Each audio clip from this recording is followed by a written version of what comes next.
Samantala, NTC Region 8 inabisuhan naman ang publiko laban sa mga nagsusulputang bagong text scam ngayong holiday season.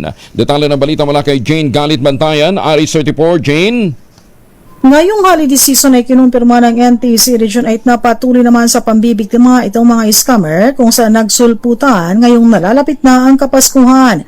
Isa sa mga modus operandi ng mga scammer ayon sa NTC yung tinatawag na OTP scam at mga applicable links na pinapadala sa SMS.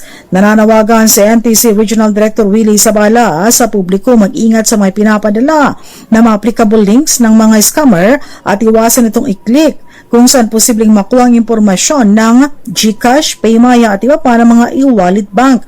Ayon pa kay Sabala, nagkakalat na naman ito nga pang-i-scam ngayong Pasko na isang paraan ng pananamantala kung saan sa Pasko may pundo o may pera ang tao. Nagpahayag ang NTC ngayong holiday season, papaigtingin pa ang kampanya laban sa mga text scam. Mula sa Aksyon Radyo Katarman sa lalawigan ng Norte Samar, RH34, Jane Galit Bantayan, una sa Pilipinas, una sa Pilipino. Daghang salamat, Jane.